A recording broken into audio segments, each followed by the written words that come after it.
दोस्तों, आपने अक्सर ये चीज़ देखी होगी कि जब भी कोई महिला प्रेग्नेंट होने के बाद डॉक्टर के पास जाती है तो डॉक्टर झट से उसे फोलिक एसिड की गोली खाने के लिए लिख देता है, बिना ये जाने कि क्या वाकई उस महिला के शरीर में फोलिक एसिड की कमी है भी या नहीं।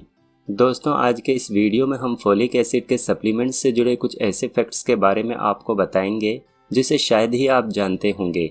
इस वीडियो को आखिर तक देखने के बाद आपको ये भी पता चल जाएगा कि फोलिक एसिड क्या है, इसका क्या काम होता है, क्या सप्लीमेंट्स के ज़रिए इसकी कमी को पूरा करना प्रेगनेंसी में ठीक होता है, और आखिर में हम बात करेंगे उन 8 फूड्स के बारे में जिनमें फोलिक एसिड इतना ज़्यादा होता है कि इन्हें इस्तेमाल करने के बाद आपको किसी सप्लीमेंट और फोलिक एसिड टैबलेट की ज़रूरत नहीं पड़ेगी।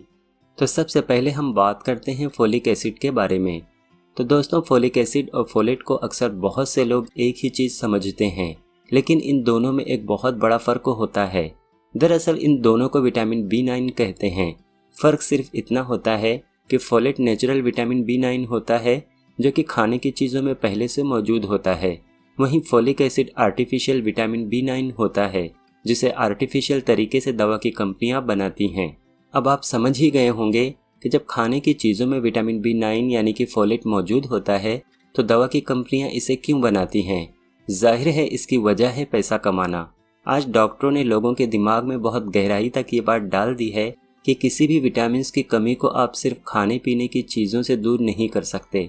इसके लिए आपको मल्टीविटामिन और सप्लीमेंट्स का सहारा लेना ही होगा, चाहे आप जो मर्जी खा लें। डॉक्टरों के मुताबिक अगर कोई प्रेग्नेंट महिला फोलिक एसिड की गोली नहीं लेती और वो सिर्फ अपने खाने पीने की चीज़ों पर ही डिपेंड रहती है तो उसके शरीर में फोलेट की कमी होगी, जिसके नतीजे में बच्चे में रीढ़ और दिमाग से जुड़े किसी भी किस्म के डिफेक्ट्स के होने का खतरा हो सकता है। दोस्तों, अगर ऐसी बात है तो ज़रा आप थोड़ी देर के लिए सोचें कि आज से कुछ साल पहले जब ये सभी सप्लीमेंट्स और मल्टीविटामिन्स की गोलियां नहीं होती थीं, तब महिलाएं नॉर्मल बच्चे कैसे पैदा करती थीं, तब उनके शरीर में फोलेट की कमी बिना सप्लीमेंट्स के कैसे पूरी होती थी। ये प्रॉब्लम कभी किसी जानवर में देखने को क्यों नहीं मिलती। वो तो कोई दवा और गोली इस्तेमाल नहीं करते। जानवर के बच्चे हमेशा नॉर्मल तरीके से ही क्यों पैदा होते हैं। ये मुसीबत सिर्फ इंसानों में ही क्यों पैदा हो गई है। देखा जाए तो आज भी बहुत सी महिलाएं ऐसी हैं जो फोलिक एसिड की कोई टैबलेट नहीं खाती, लेकिन इसके बावजूद वो नॉर्मल और हेल्दी बच्चों को जन्म देती हैं। जो महिलाएं इस वीडियो को देख रही हैं वो ये बात अच्छी तरह से समझ लें कि हमारी बॉडी केमिकल्स खाने के लिए नहीं बनी है। अगर वाकई में आपके शरीर में फोलेट यानी कि विटामिन B9 की कमी है तो उसकी कमी को नेचुरल चीज़ों से दूर करना ही आपके लिए और आपके बच्चे के लिए सबसे अच्छा और सेफ होगा, न कि आप फोलिक एसिड की टैबलेट या किसी और सप्लीमेंट का इस्तेमाल करके इसकी कमी को पूरा करें। क्योंकि एलोपैथी दवाओं में अभी तक कोई ऐसी दवा नहीं बनी जिसका कोई साइड इफ़ेक्ट ना हो। ये दवाएं न सिर्फ आपके लिए बल्कि आपके होने वाले बच्चे के लिए ख़तरनाक साबित हो सकती हैं। इसलिए जितना हो सके इंसान की बनाई हुई चीज़ों का इस्तेमाल ना करके कुदरत की बनाई हुई चीज़ों का इस्तेमाल करें। एक बात मैं यहाँ क्लियर कर दूँ कि आगे वीडियो में मैं जहाँ जहाँ फोलेट शब्द का इस्तेमाल करूँगा तो मेरा मतलब विटामिन B9 होगा, जिसे कुछ लोग फोलिक एसिड भी कहते हैं।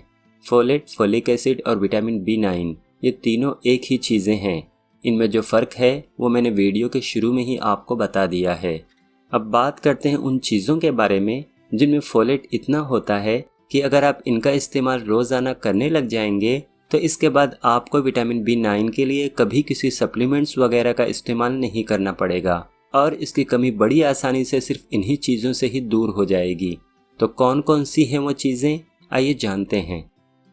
नंबर 1, सोयाबीन की फलियाँ।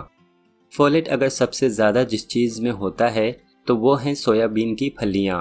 दरअसल सोयाबीन की फलियाँ जब कच्ची होती हैं यानी जब वे हरी होती हैं तब उनमें अलग खूबियाँ होती हैं, और जब वो सूख जाती हैं तब उनकी खूबियाँ अलग हो जाती हैं।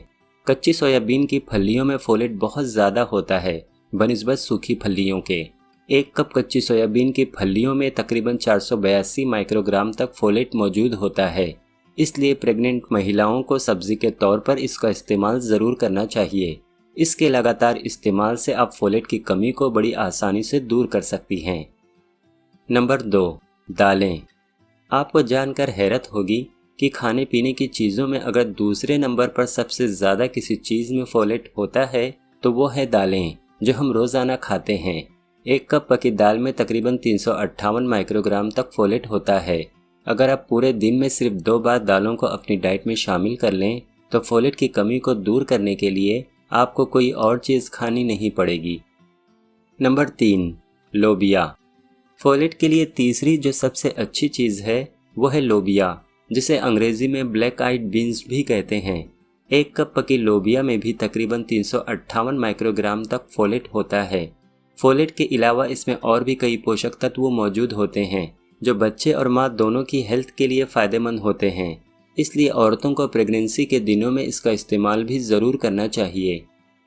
नंबर 4, काबुली चना। फोलेट के लेवल को बढ़ाने के लिए काबुली चने को भी आप अपनी डाइट में शामिल कर सकते हैं। फोलेट के लेवल को बूस्ट करने के लिए ये भी एक सस्ता और टेस्टी ऑप्शन है। एक कप पके हुए काबुली चने में तकरीबन 282 माइक्रोग्राम तक फोलेट होता है। इसलिए प्रेग्नेंट महिलाओं को इस फूड को भी आए दिन अपनी डाइट में ज़रूर शामिल करना चाहिए। नंबर 5, पालक। अगर आप पालक खाने के शौकीन हैं तो ये आपके लिए बहुत खुशी की बात है, क्योंकि ये सब्ज़ी शरीर में गिरे हुए फोलेट के लेवल को बहुत तेज़ी से बढ़ाती है। एक कप पालक की सब्जी में तकरीबन 263 माइक्रोग्राम तक फोलेट मौजूद होता है। साथ ही इसमें कई दूसरे ज़रूरी पोषक तत्व भी होते हैं जो बच्चे और माँ दोनों की हेल्थ बनाए रखने में मदद करते हैं। इसलिए प्रेगनेंसी में महिलाओं को पालक का भी ज़्यादा से ज़्यादा इस्तेमाल करना चाहिए। Number 6, beef liver. जो लोग नॉनवेज में बीफ खाना पसंद करते हैं तो उन्हें फोलेट की कमी को दूर करने के लिए हफ्ते में 1 से 2 बार बीफ लीवर भी ज़रूर खाना चाहिए। 85 ग्राम पके हुए बीफ के लीवर में तकरीबन 212 माइक्रोग्राम तक फोलेट होता है। ध्यान रहे कि इसके ज़्यादा इस्तेमाल से आपको कब्ज़ की तकलीफ़ हो सकती है, इसलिए मॉडरेट अमाउंट में ही इसका इस्तेमाल करें। Number 7, avocado. शरीर में फोलेट की कमी को पूरा करने के लिए एवोकाडो खाना भी बहुत फ़ायदेमंद होता है। एक मीडियम साइज एवोकाडो फल में तकरीबन 163 माइक्रोग्राम तक फोलेट मौजूद होता है। फोलेट की कमी होने पर प्रेग्नेंट महिलाओं को इस फल को भी अपनी डाइट में ज़रूर शामिल करना चाहिए। इसे आप ऐसे ही या फिर सलाद वगैरह के तौर पर भी इस्तेमाल कर सकते हैं। नंबर 8, केला। वैसे तो फलों में जैसे कि अमरूद और आम वगैरह में केले के मुकाबले कई गुना ज़्यादा फोलेट होता है। एक कप अमरूद में 80 माइक्रोग्राम तक फोलेट होता है, वहीं एक कप आम में तकरीबन 71 माइक्रोग्राम तक फोलेट होता है। लेकिन अमरूद और आम सीजन के फल हैं, ये दोनों फल आपको पूरे साल नहीं मिलेंगे, वहीं केला आपको पूरे साल मिलेगा। अगर आप एक मीडियम साइज़ का पका हुआ केला खाएंगे तो उससे आपको तकरीबन 23 माइक्रोग्राम तक फोलेट मिल जाएगा। इसी तरह अगर आप पूरे दिन में सिर्फ 4 केले खाते हैं तो उससे आपको तकरीबन 92 माइक्रोग्राम तक फोलेट मिल जाएगा। इसलिए प्रेगनेंसी में महिलाओं को अमरूद, आम और केले वगैरह को भी अपनी डाइट में शामिल करते रहना चाहिए। ये तीनों फल फोलेट के लेवल को बढ़ाने में बहुत मददगार होते हैं।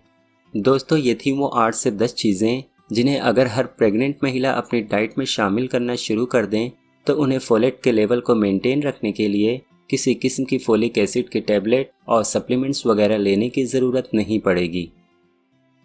तो दोस्तों, वीडियो अच्छी लगी हो तो लाइक और कमेंट ज़रूर करें और साथ ही इस वीडियो को ज़्यादा से ज़्यादा दूसरों को भी शेयर करें ताकि हर कोई इस वीडियो से फ़ायदा उठा सके। Thank you for watching.